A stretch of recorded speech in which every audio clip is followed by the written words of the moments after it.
नमस्कार, बहुत स्वागत है आपका। आप देख रहे हैं जी बिजनेस में हुनीता। रुक करते हैं खबरों का और बुलेटिन में सबसे पहले महाराष्ट्र से दो बड़ी खबरें। पहली खबर, अजित पवार प्लेन क्रैश की जांच सीआईडी करेगी। जी हां, ये बड़ी खबर है।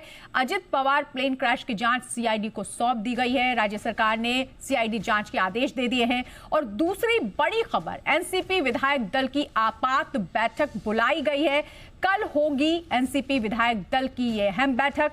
और इन दोनों खबरों पर मुंबई से हमारे साथ जुड़ रहे हैं हमारे संवाददाता ओम देशमुख। ओम, दो अहम खबर है। अजित पवार के प्लेन क्रैश को लेकर क्या खबर मिल रही है? सीआईडी को जांच सौंप दी गई है। एक दिन पहले एविएशन मिनिस्टर ने भी जांच में सहयोग के लिए पत्र लिखा था फडणवीस को। किस तरह की खबर अब मिल रही है? जी बिल्कुल, अजित पवार के इस निधन के बाद महाराष्ट्र में बहुत सारी चीज़ों को जो है वो अभी बहुत सारी चीज़ें होने के लिए शुरुआत हो चुकी है। एक तो उनकी मौत का, इस एक्सीडेंट का सीआईडी की तरफ से एक पूरी जांच हो रही है।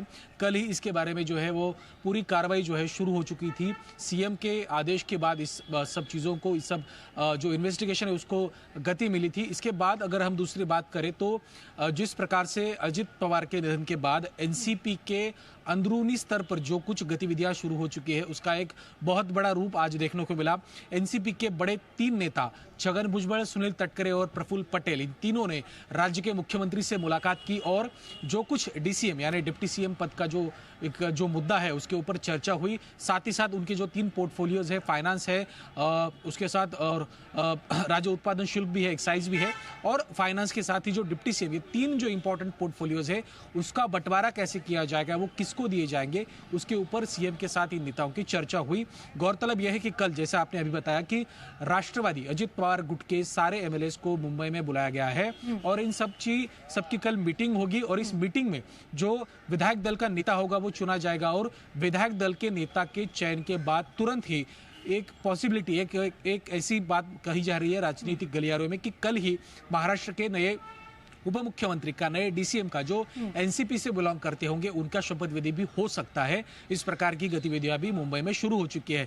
अब इस प्रकार पर अगर हम बात करें तो मुख्यमंत्री ने कहा है कि आप मुझे डीसीएम का नाम दे दो, मैं इसके बारे में निर्णय लूंगा। तो अब एनसीपी की ओर से किसका नाम आगे किया जाता है, एक बहुत बड़ी संभावना यह है कि सुनेत्रा पवार को ही डिप्टी सीएम पद की शपथ दी जाएगी, क्योंकि एक भावना है, एक इमोशन है और एक जो अजित पवार के डेथ के बाद जो एक सहानुभूति है, उसकी एक लहर जो है वो कैच सहानुभूति नजर आ रही है कि अजित पवार के देहांत के बाद से ही लगातार पार्टी के अंदर से ये मांग भी उठ रही थी कि सुनेत्रा पवार को ही बनाया जाए विधायक दल का नेता और वो ही उप मुख्यमंत्री का चेहरा हो।